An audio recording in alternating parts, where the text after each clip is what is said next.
नमस्कार दोस्तों। आज की कक्षा में हम पढ़ने वाले हैं स्थापना से संबंधित कुछ जानकारियां, जिनमें पहला टॉपिक है भत्ता के नियम। मिलने वाले कई प्रकार के भत्ताओं में एक भत्ता है राष्ट्रीय अवकाश भत्ता, नेशनल हॉलिडे अलाउंस, जिसे कि सामान्यतः हम एनएच के तौर पर जानते हैं। राष्ट्रीय अवकाश पर ड्यूटी हेतु बुक किए गए अराजपत्रित कर्मचारियों को यह अवकाश भत्ता दिया जाता है। अर्थात वे कोई भी कर्मचारी जिन्हें कि राष्ट्रीय अवकाश वाले दिन अगर उन्हें ड्यूटी पर बुक किया जाता है तो उन्हें यह राष्ट्रीय अवकाश भत्ता दिया जाता है। इसके अलावा राष्ट्रीय अवकाश भत्ता यानी कि राष्ट्रीय छुट्टी के दिन अगर कर्मचारी का रेस्ट हो जाए तो उसे भी यह राष्ट्रीय अवकाश भत्ता देय होता है। यह भत्ता केवल उन्हीं कर्मचारियों को लिए देय होता है जो राष्ट्रीय अवकाश के लिए मिलने वाले लाभ को नहीं लेते हैं तथा राष्ट्रीय अवकाश के दिन काम करते हैं। यह सभी प्रकार के कर्मचारियों को लागू होता है। ओपन लाइन स्टाफ को भी यह देय होता है। शिफ्ट ड्यूटी में काम करने वाले को रात के जो अवकाश मिलता है वह ड्यूटी पर निर्धारित दरों से पूरा राष्ट्रीय अवकाश का भत्ता दिया जाता है। यह निम्न दर पर दिया जाता है, जैसे कि मैट्रिक्स लेवल 1 एंड 2। लेवल 1 और 2 में कार्य करने वाले कर्मचारियों को 480 रुपये की दर से दिया जाता है। महीने में अगर एक राष्ट्रीय अवकाश आया हो और उस दिन उन्होंने ड्यूटी किया हो या उस दिन छुट्टी रही हो तो भी उसने 480 रुपये का राष्ट्रीय अवकाश भत्ता दिया जाएगा।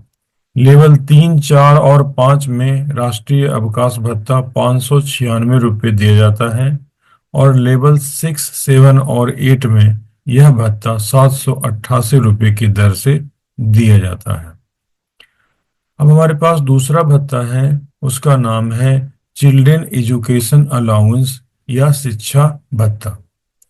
सरकारी मान्यता प्राप्त शिक्षा संस्थाओं में पढ़ने वाले पहले 2 जीवित बच्चों के लिए यह चिल्ड्रन एजुकेशन अलाउंस दिया जाता है। लेकिन यदि किसी स्त्री को दूसरे प्रसव में एक से अधिक बच्चे होने के कारण बच्चों की संख्या 2 से अधिक हो गई हो, जैसे कि प्रथम प्रसव में 1 बच्चा हो और द्वितीय प्रसव में 2 बच्चे हो गए हों, तो उस परिस्थिति में या परिवार नियोजन ऑपरेशन फेल होने की अवस्था में यदि तीसरा बच्चा होता है तो तीनों बच्चों के लिए चिल्ड्रन एजुकेशन अलाउंस देय होता है। बच्चों को यह चिल्ड्रन एजुकेशन अलाउंस कक्षा नर्सरी से लेके कक्षा 12वीं तक दिया जाता है, अथवा 10वीं पास करने के बाद भी अगर बच्चा आईटीआई या डिप्लोमा जैसे 2 वर्षीय कोर्स में अगर भाग लेता है तो भी उन्हें चिल्ड्रन एजुकेशन अलाउंस दिया जाता है। वर्तमान में यह दर 2,813 रुपये प्रति माह की दर से दिया जाता है। यह वर्ष में एक बार आर्थिक वर्ष समाप्त होने पर यानी फाइनेंशियल ईयर समाप्त होने पर दिए देय होता है। विकलांग बच्चों के लिए इस मिलने वाले भत्ते की दर दोगुना होती है, अर्थात विकलांग बच्चे को 2,813 रुपये और 2,813 रुपये यानी कि 5,626 रुपये प्रति माह की दर से दिया जाएगा। आवेदन के साथ बच्चे का मान्यता प्राप्त शिक्षण संस्थान में पढ़ने का एक बोनाफाइड सर्टिफिकेट या बोनाफाइड प्रमाण पत्र प्रस्तुत करना होता है। इसी के आधार पर बच्चे को चिल्ड्रन एजुकेशन अलाउंस दे होता है।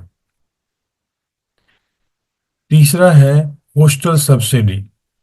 जो बच्चे सरकारी मान्यता प्राप्त शिक्षण संस्थाओं में पढ़ने वाले पहले 2 बच्चों के लिए या दूसरे प्रसव में 1 से अधिक बच्चे होने के कारण यदि बच्चों की संख्या 2 से अधिक हो गई हो या परिवार नियोजन के फेल होने की अवस्था में 2 से अधिक यानी तीसरा बच्चा अगर हो गया हो तो उस स्थिति में तीनों बच्चों के लिए यह हॉस्टल सब्सिडी अलाउंस दी जाती है। यह भी चिल्ड्रन एजुकेशन अलाउंस की तरह कक्षा नर्सरी से लेकर के कक्षा 12वीं तक प्रदान किया जाता है, अथवा 10वीं कक्षा पास होने के बाद अगर बच्चा आईटीआई या डिप्लोमा कोर्स पॉलिटेक्निक 2 वर्षों के लिए अगर करता है तो उसे भी हॉस्टल सब्सिडी प्रदान की जाती है। वर्तमान में यह दर 8,438 रुपये प्रति माह अथवा लॉजिंग व बोर्डिंग हेतु खर्च की गई राशि जो भी इनमें से कम हो, यदि खर्च की गई राशि 8,438 रुपये से कम है तो उन्हें 8,438 रुपये से कम वाली राशि प्रति माह दी जाएगी, और अगर 8,438 रुपये से ज़्यादा है तो भी उसे 8,438 रुपये प्रति माह की दर से इस सोशल सब्सिडी को दे होगा।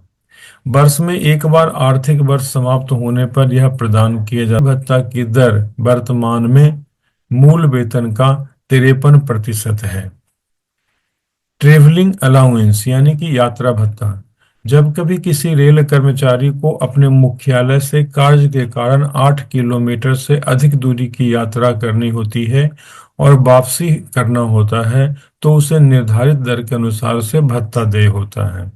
7वें वेतन के अनुसार लेवल 14 एवं ऊपर के कर्मचारी अथवा अधिकारी के लिए प्रतिदिन 1,500 रुपये की दर से भत्ता दिया जाता है। लेवल 12 एवं 13 1,250 रुपये प्रतिदिन के दर से भत्ता दिया जाता है। लेवल 9 से 11 तक के कर्मचारियों के लिए 1,125 रुपये की दर से भत्ता दिया जाता है। लेवल 6 से लेवल 8 तक में 1,000 रुपये की दर से भत्ता दिया जाता है। लेवल 5 तथा उसके नीचे के कर्मचारियों को 625 रुपये की दर से भत्ता दिया जाता है, पर यह भत्ता कुछ नियमों पर निर्भर करता है।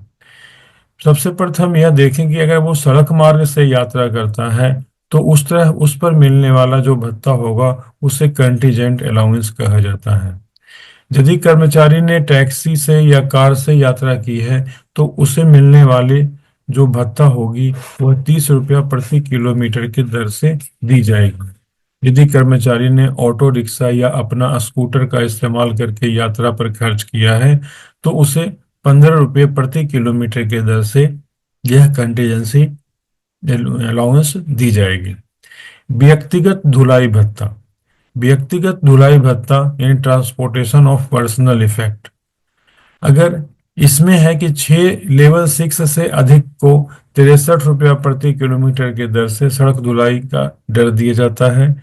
लेवल 5 को 31 रुपये प्रति किलोमीटर की दर से यह सड़क धुलाई का दर दिया जाता है, और लेवल 4 एवं उससे कम के कर्मचारियों को 19 रुपये प्रति किलोमीटर की दर से यह भत्ता दिया जाता है।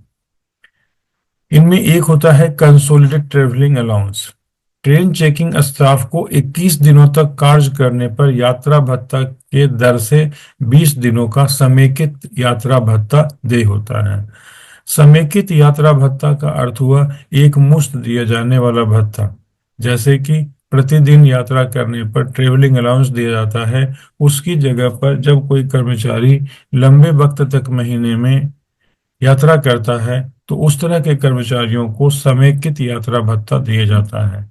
जैसे कि ट्रेन चेकिंग स्टाफ को 21 दिनों तक कार्य करने पर यात्रा भत्ता के दर से 20 दिनों का समेकित यात्रा भत्ता देय होता है। यात्रा भत्ता मुख्यालय से कार्य हेतु बाहर रहने पर प्रत्येक दिन हेतु देय होगी, जिसकी गणना मध्य रात्रि से मध्य रात्रि के बीच ही की जाती है। मुख्यालय के कार्य से बाहर रहने पर यदि कर्मचारी 6 घंटे या उससे कम, यानी कि हेडक्वार्टर छोड़ने से हेडक्वार्टर वापस आने तक का समय अगर 6 घंटा या उससे कम है, जो कि लगातार तौर पर गिना जाता है, तो 30% उस मूल राशि का, जो राशि एक दिन के लिए देय होती है, उसका 30% ही देय होता है। लगातार 6 घंटे से अधिक और 12 घंटे से कम की स्थिति रहने पर 70% देय होता है, और 12 घंटे या उससे अधिक, यानी कि 12 घंटा इसमें शामिल है, 12 घंटे या उससे अधिक मुख्यालय के कार्य से बाहर रहने पर, मुख्यालय से कार्य से बाहर रहने पर 100% यानी पूरा का पूरा भत्ता देय होता है। मान लिया जाए किसी कर्मचारी को एक दिन का 1,000 रुपया ये भत्ता दिया जाता है, यात्रा भत्ता दिया जाता है, और कर्मचारी अपने मुख्यालय से 8 घंटे बाहर रहा हो, पर इस 8 घंटे में 4 घंटा पिछले दिन में आता है यानी मध्यरात्रि से मध्यरात्रि, और 4 घंटा अगले मध्यरात्रि से अगले मध्यरात्रि के बीच में आता है, तो उसकी गणना अलग अलग की जाएगी। पिछले 4 घंटे के लिए उसे 30% देय होगा पिछले दिन के लिए, और बाकी के 4 घंटे के लिए फिर से 30% देय होगा। तो इस प्रकार कुल मिलाकर के उसे 60% की राशि दी जाएगी, न कि 70% की राशि। परिवहन भत्ता, ट्रांसपोर्टेशन अलाउंस, यह प्रति महीने कर्मचारी को उसके निवास स्थान से उसके मुख्यालय पर जाने हेतु दिया जाता है। लेवल 9 एवं उससे अधिक के कर्मचारियों को, इनमें दो प्रकार के शहरों की वर्गीकरण किया गया है, उच्च टीपीटीए वाले शहर और अन्य जगह। तो उच्च टीपीटीए वाले शहरों में यह जो भत्ता है, यह अन्य जगह के भत्तों से 1.5 गुना से 2 गुना तक के बीच में दिया जाता है। अब देखें इसमें कि लेवल 9 एवं उससे अधिक के पे मैट्रिक्स वालों को उच्च टीपीटीए शहर में 7200 रुपया प्लस महंगाई भत्ता दिया जाता है। वही अन्य जगहों के लिए 3600 रुपया प्लस महंगाई भत्ता देय होता है। लेवल 3 से लेवल 8 तक में 3600 रुपये प्लस महंगाई भत्ता उच्च टीपीटीए शहरों में दिया जाता है। वहीं अन्य जगहों पर 1800 रुपये का महंगाई भत्ता, 1800 रुपये प्लस महंगाई भत्ता देय होता है। लेवल 1 और एवं लेवल 2 के लिए 1350 रुपये प्लस महंगाई भत्ता उच्च टीपीटीए शहरों में प्रदान किया जाता है। वहीं अन्य जगहों में 900 रुपये प्लस महंगाई भत्ता प्रदान किया जाता है। लेवल 1 और लेवल 2 में एक और विशेष अवस्था आती है कि यदि कोई कर्मचारी लेवल 1 और लेवल 2 में रहते हुए उसका उसका वेतन 24,200 रुपया न्यूनतम अगर हो जाता है या उससे अधिक रहता है, तो उसे 1350 प्लस महंगाई भत्ता की जगह 3600 रुपया प्लस महंगाई भत्ता देय होगी। उच्च टीपीटीए शहरों में एवं अन्य जगहों में 900 रुपये प्लस महंगाई भत्ता की जगह 1800 रुपये प्लस महंगाई भत्ता देय होगी। अर्थात लेवल 1 और लेवल 2 के कर्मचारी का वेतनमान अगर उसका मूल वेतन 24,200 रुपया या उससे अधिक हो जाता है, तो उस हालत में उसे लेवल 1 और लेवल 2 की जगह पर लेवल 3 से लेवल 8 तक को मिलने वाली परिवहन भत्ता यानी ट्रांसपोर्टेशन अलाउंस को उसे दिया जाता है। वर्तमान में रेलवे कर्मचारियों को कॉलम 4 में अंकित दर से परिवहन भत्ता दे है। यहाँ पर इसे जो कॉलम है ये अन्य जगहों के लिए जो दिया हुआ है, तो अन्य जगहों वाले को दे होता है। दिव्यांग कर्मचारियों के मामले में दोगुने दर से महंगाई भत्ता के साथ परिवहन भत्ता भी मिलेगा एवं न्यूनतम 2250 रुपये दे होता है। अब हम बात करते हैं एक और भत्ता जिसे नाइट ड्यूटी अलाउंस कहा जाता है। ग्रुप सी एवं ग्रुप डी के, अभी वर्तमान में ग्रुप डी के कोई भी कर्मचारी नहीं है, सभी ग्रुप डी कर्मचारियों को ग्रुप सी कर्मचारियों के साथ मिश्रित कर दिया गया है। तो इस प्रकार सभी ग्रुप सी के कर्मचारी जो गहन यानी इंटेंसिव, निरंतर यानी कंटिन्यूअस तथा आवश्यक रूप से विरामी यानी कि इसेंशियल इंटरमिटेंट यानी ईआई कोटियों में अगर वर्गीकृत हैं, तो उन्हें रात्रि 22 बजे से लेकर के सुबह 6 बजे तक की ड्यूटी के लिए इन्हें यह नाइट भत्ता देय होता है। नाइट भत्ते के कैलकुलेशन के लिए जो रात्रि को गिना जाता है वो रात्रि के 10 बजे यानी 22 बजे से सुबह के 6 बजे तक यानी कुल 8 घंटे का जो यह समय होता है, इस समय को नाइट ड्यूटी भत्ता अलाउंस के लिए दिया जाता है। यहाँ पर इन 8 घंटे में का हिसाब 8 घंटे के हिसाब से न करके प्रत्येक 1 घंटे के लिए 10 मिनट के हिसाब से किया जाता है। अर्थात अगर किसी कर्मचारी ने पूरी रात्रि ड्यूटी की हो यानी 8 घंटा उसने ड्यूटी किया हो, तो 8 घंटे में हर 1 घंटे के लिए 10 मिनट यानी कि 80 मिनट यानी 1 घंटा 20 मिनट के हिसाब से उसे नाइट ड्यूटी भत्ता दिया जाएगा। गणना के लिए बेसिक पे प्लस डियरलेस अलाउंस की इसकी गणना की जाती है। एक होता है समयोपरि भत्ता यानी ओवर टाइम अलाउंस। जब किसी रेल सेवक को HOER के अनुसार से तय रोस्टर घंटों से अधिक अतिरिक्त कार्य करवाया जाता है, जैसे कि इंटेंसिव ड्यूटी को छोड़ करके या एक्सक्लूडेड रोस्टर वाली ड्यूटी को छोड़ करके सभी के, इंटेंसिव ड्यूटी वाले का भी रोस्टर रहता है, उनके भी 6 घंटे के रोस्टर होते हैं। सिर्फ एक्सक्लूडेड ड्यूटी वाले को छोड़ करके बाकी सभी के रोस्टर घंटे में निर्धारित किया गया है। इसलिए एक्सक्लूडेड कैटेगरी वाले कर्मचारियों को छोड़ करके बाकी सभी रोस्टर वाले कर्मचारियों का एक समय सीमा निर्धारित होता है, कार्य करने के घंटे निर्धारित होते हैं। अगर रेल सेवक उस घंटे से, उस रोस्टर घंटों से अधिक अतिरिक्त कार्य करता है तो उन सबको अतिरिक्त कार्य घंटे हेतु अतिरिक्त वेतन का भुगतान किया जाता है, जिसे समयोपरि भत्ता कहा जाता है। इसमें पर्यवेक्षक यानी सुपरवाइजर और प्रबंधकीय यानी मैनेजमेंट तथा गोपनीय स्टाफ को यह भत्ता देय नहीं होता है। समयोपरि भत्ते की दरें निम्न दर से ली जाती है। रोस्टर घंटों से अधिक लेकिन वैधानिक सीमा तक सामान्य दर का 1.5 गुना। वर्तमान में यह केवल कार्यशालाओं पर यह लागू होता है। वैधानिक सीमा से अधिक सामान्य दर का 2 गुना। रनिंग स्टाफ को देय भत्ते। रनिंग स्टाफ का 30% मूल वेतन रनिंग भत्तों में वेतन तत्व के रूप में प्रतिनिधित्व वेतन के रूप में माना जाता है, यानी कैलकुलेशन करने के वक्त में यह 30% को जोड़ करके अन्य भत्तों के लिए कैलकुलेट किया जाता है। वर्दी भत्ता यानी ड्रेस अलाउंस, यह उन सभी कर्मचारियों को देय होता है जिन्हें पब्लिक के साथ डे टू डे उन्हें इंटरैक्ट करना पड़ता है या जो पब्लिक के समकक्ष दिखाई पड़ते हैं, जैसे कि स्टेशन मास्टर, ट्रैकमैन, ये सेफ्टी कर्मचारी हैं, रनिंग कर्मचारी हैं, कार ड्राइवर है, कैंटीन स्टाफ है, जिन्हें नियमित वर्दी पहननी पड़ती है, उन्हें वर्दी भत्ता दिया जाता है।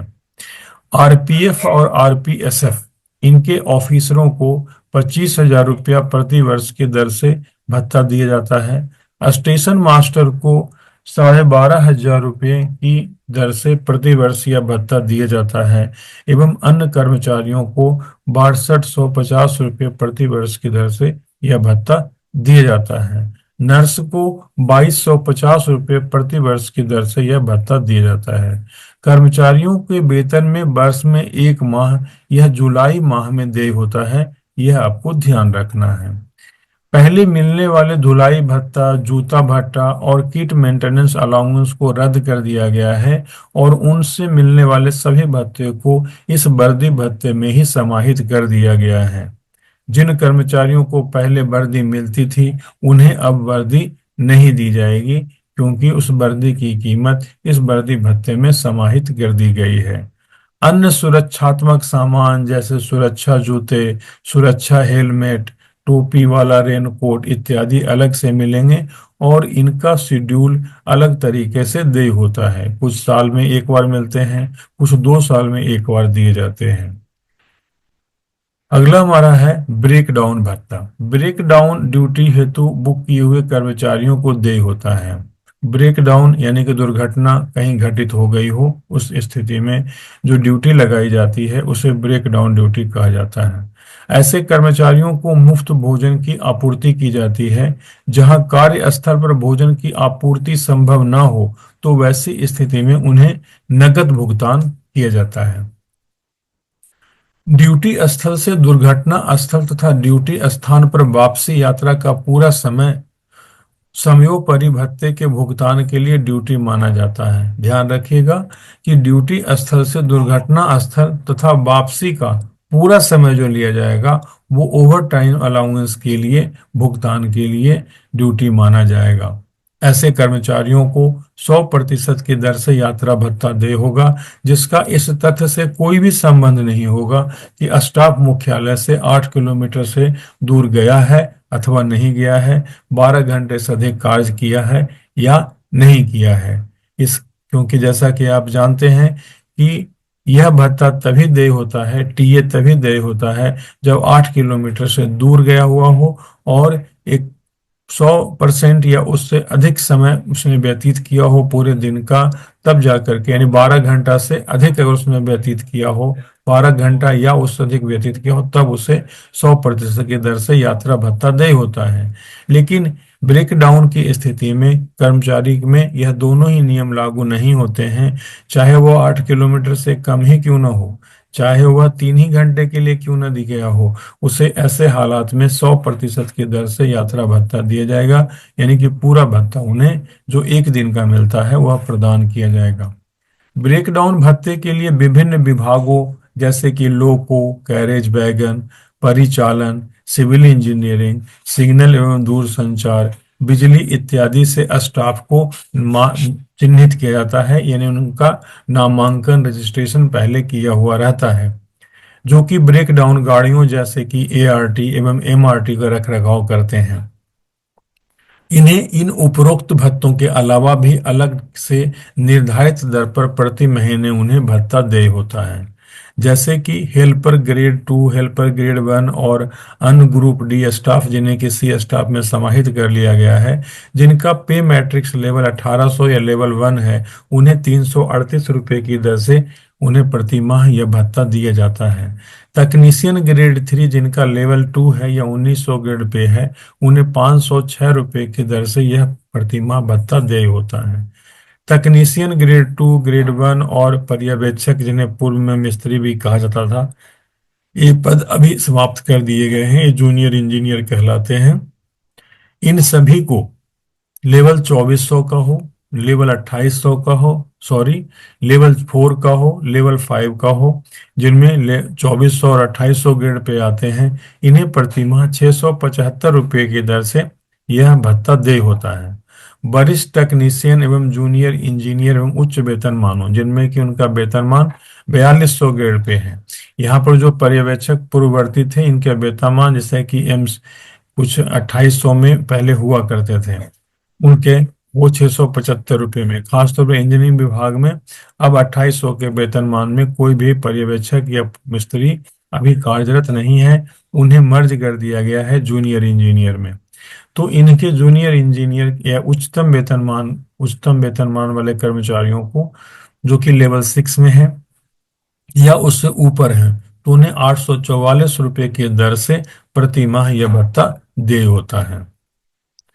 Special LC allowance, special level gate पर जो कि इंजीनियरिंग के हैं, इन पर भर्तियां ट्रैक मेंटेनर से चुनाव किया जाता है, पर इनमें ट्रैक मेंटेनर अगर लेवल 8 तक का भी होगा, लेवल 1 से लेकर के लेवल 8 तक का कोई भी कर्मचारी, कोई भी ट्रैक मेंटेनर होगा, वह अगर स्पेशल लेवल क्रॉसिंग पर एज ए गेटमैन अगर कार्य कर रहा है, तो उन्हें 1250 रुपये प्रति माह की दर से, और लेवल 9 और उससे अधिक के कर्मचारियों को 1500 रुपया प्रति माह की दर से स्पेशल एलसी गेट अलाउंस दिया जाता है।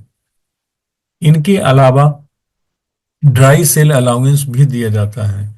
यह उन सभी ट्रैकमैनों को जिन्हें रात्रि गश्ती के लिए यानी पेट्रोलिंग के लिए ड्यूटी करनी पड़ती है, तो उन्हें 150 रुपये प्रति माह की दर से नियमित वेतन में सेल खरीदने के लिए यह भत्ता दिया जाता है। लेकिन जिन रात्रि गश्ती वाले पेट्रोलिंग को रिचार्जेबल टॉर्च उपलब्ध किया जाता है, उन्हें यह ड्राई सेल अलाउंस नहीं मिलता है।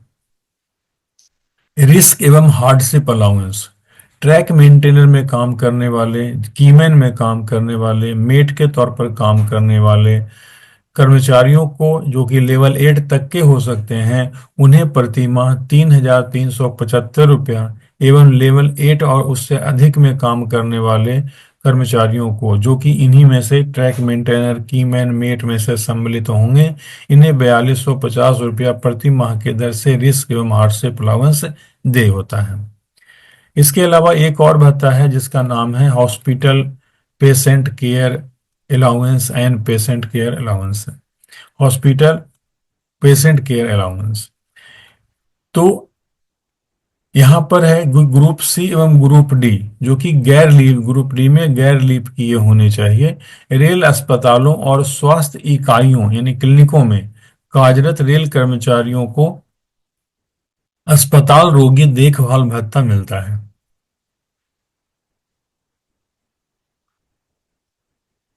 शहरों अथवा गांवों का वर्गीकरण श्रेणी के आधार पर लेवल 8 या उससे कम में काम करने वाले कर्मचारी को 5,125 रुपये प्रति माह की दर से यह देय होता है, और लेवल 9 एवं उससे ऊपर के कर्मचारियों को 6,625 रुपये की दर से यह हॉस्पिटल पेशेंट केयर अलाउंस या पेटेंट केयर अलाउंस दिया जाता है। रेलवे चिकित्सा अधिकारी को वाहन भत्ता। रेलवे चिकित्सा अधिकारी को कार्य घंटों के अलावा चिकित्सीय जांच हेतु आवासीय या घरेलू विजिट में जाने और अन्य राजकीय कर्तव्यों के पालन के लिए निम्नलिखित दरों में वाहन भत्तों के हकदार होते हैं।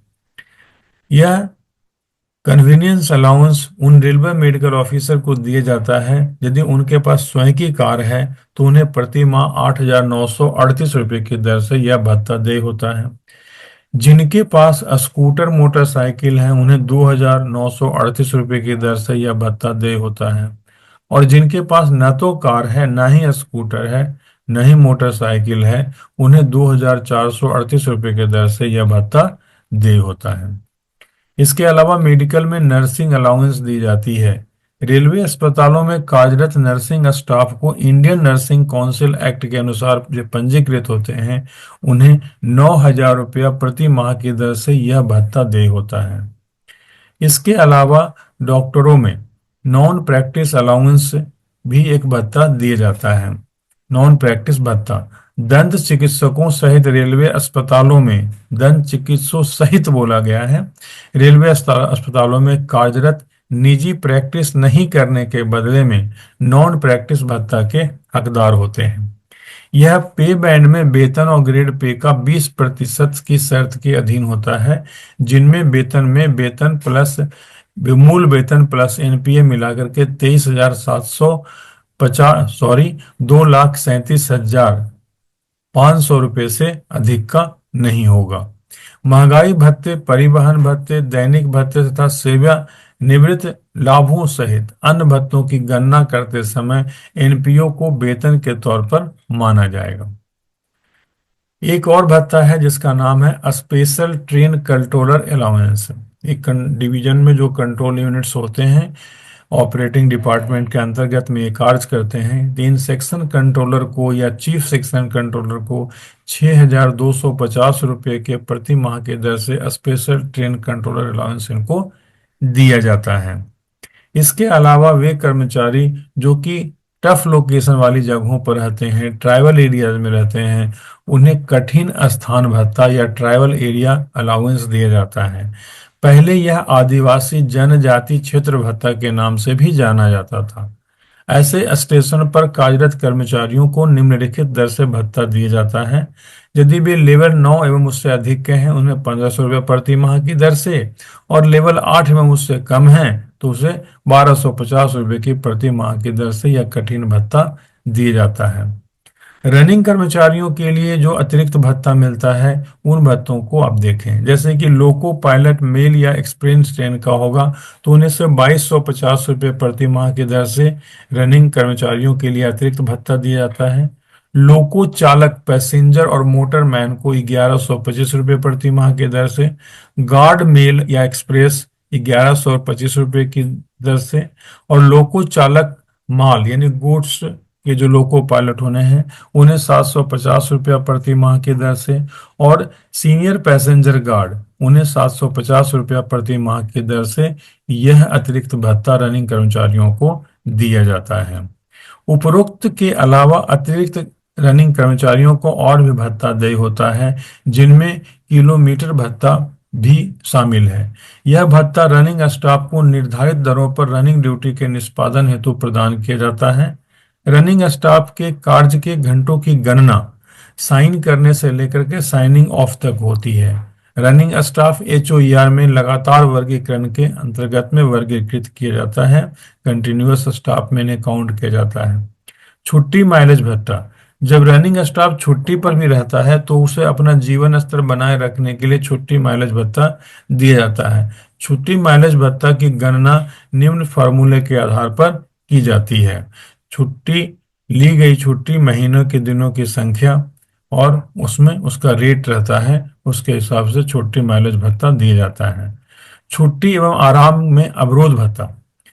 विश्राम भत्ता उस रनिंग स्टाफ को दिया जाता है जिनके पास निम्न परिस्थितियों में उन्हें ड्यूटी पर नियुक्त कर लिया जाता है। मान लिया कि जब रनिंग स्टाफ एक गाड़ी को किसी बाहरी स्टेशन पर लेकर जाता है और वापस मुख्यालय पर आता है, तो और उन्हें ड्यूटी पर नियुक्त कर लिया जाए। जैसे कि मान लिया जाए कि मुख्यालय पर 12 घंटा का आराम पूर्ण होने से पूर्व में ही अगर उसे बुला लिया जाता है, तो मुख्यालय पर 12 घंटे का आराम पूर्ण होने से पूर्व, जबकि आराम से तुरंत पूर्व ड्यूटी की अवधि 8 घंटे से अधिक की अधिक हो।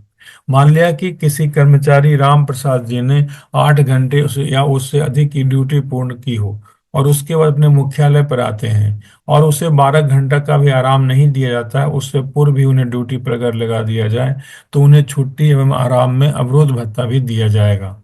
मुख्यालय पर 12 घंटे का आराम पूर्ण होने से पूर्व, जबकि आराम से तुरंत पूर्व ड्यूटी की अवधि 8 घंटे से कम की हो, तो वैसी स्थिति में भी इन्हें भत्ता दिया जाता है।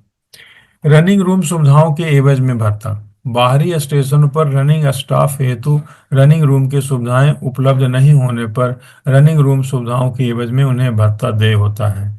यह भत्ता रोड साइड स्टेशनों पर हेतु देय है, जिससे इसके संबंध नहीं है कि गाड़ी वहां का टर्मिनेशन होता है या नहीं होता है। यह भत्ता उन रनिंग स्टाफ को भी देय नहीं होगा जिन्हें बाह्य स्टेशनों पर स्टेशनरी ड्यूटी हेतु भेजा जाता है। बाह्य स्टेशन पर रोकने का यानी डिटेंशन भत्ता। साइनिंग ऑफ के पश्चात भी अगर बाह्य स्टेशन पर रनिंग स्टाफ को 16 घंटे से अधिक रोका जाता है तो वे इस भत्ते के लिए अधिकृत होते हैं।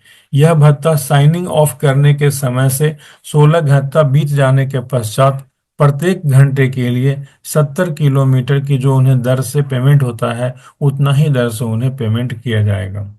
बाह्य स्टेशन मुक्ति भत्ता यानी बाह्य स्टेशन भत्ता इसे बोलते हैं। इस भत्ते का निर्धारण निम्न अनुसार किया जाता है। जब किसी रनिंग स्टाफ को उच्चतर पदों पर कार्य करने हेतु बाह्य स्टेशन पर भेजा जाता है तो केवल 14 दिनों की अवधि हेतु ही इन्हें दिया जाएगा। जब रनिंग स्टाफ को समान पद पर कार्य करने हेतु बाह्य स्टेशन पर भेजा जाता है तो भत्ता अधिकतम 2 माह की अवधि हेतु दिया जाएगा। कार्य मुक्ति स्टेशन तक और वापसी यात्रा को ड्यूटी माना जाएगा, चाहे स्पेयर हो या रनिंग तथा इसे अनुसार इसे इसी अनुसार से भत्ता दिया जाएगा। अब आता है दुर्घटना भत्ता। वह रनिंग स्टाफ जिसकी किसी भी स्टेशन पर मुख्यालय से बाहर दुर्घटना के कारण अगर 8 घंटे से अधिक रोका जाता है तो उसे दुर्घटना भत्ते का भुगतान किया जाएगा। बाह्य स्टेशन पर यानी ठहराव की स्थिति में भत्ते के नियमों में निर्धारित दरों से इसकी गणना ठहराव का समय आरंभ होने से प्रत्येक 24 घंटे या इसके अंश के आधार पर की जाएगी। यदि ठहराव की अवधि 8 घंटे से कम होती है तो कोई भुगतान नहीं किया जाएगा, परंतु वे घंटे जिनके लिए स्टाफ को रोका गया है उन्हें कार्य के घंटे के तौर पर तो गिना ही जाएगा। एक होता है स्थापनापन्न भत्ता, ड्राफ्टेड अलाउंस। जब रनिंग स्टाफ को 30 या इससे कम दिनों के लिए रनिंग पदों पर स्थापन्न रूप से कार्य करने हेतु तैनात किया जाता है तो वे निम्न ग्रेड में तथा अनुज्ञेय वेतन और 15% की वृद्धि सहित उस उच्चतर ग्रेड में रनिंग भत्ते के लिए अधिकारी होंगे। एक होता है घाट सेक्शन अलाउंस यानी घाट सेक्शन भत्ता। जब रनिंग स्टाफ गाड़ी को ऐसे सभी घाट सेक्शन में चला रहे हों जहां बैंकर वास्तविक रूप से गाड़ी की मदद करता हो तो किलोमीटर की गणना वास्तविक दूरी से 5 गुना अधिक की जाएगी। इन सभी मामलों में वह भी शामिल है जब बैकिंग इंजन को एक लाइट इंजन के रूप में चलाया जाता है या सहायता की आवश्यकता नहीं होती है। क्लास 1 घाट सेक्शन के मामलों में भत्ते की गणना वास्तविक दूरी से 5 गुना अधिक की जाएगी। अब आगे चलते हैं। आगे आती है छुट्टियां, इसे हम अगली वीडियो में हम इसे लेंगे। आज का वीडियो यहीं पर समाप्त करते हैं, फिर से मिलेंगे अगली वीडियो क्लास में। तब तक के लिए धन्यवाद।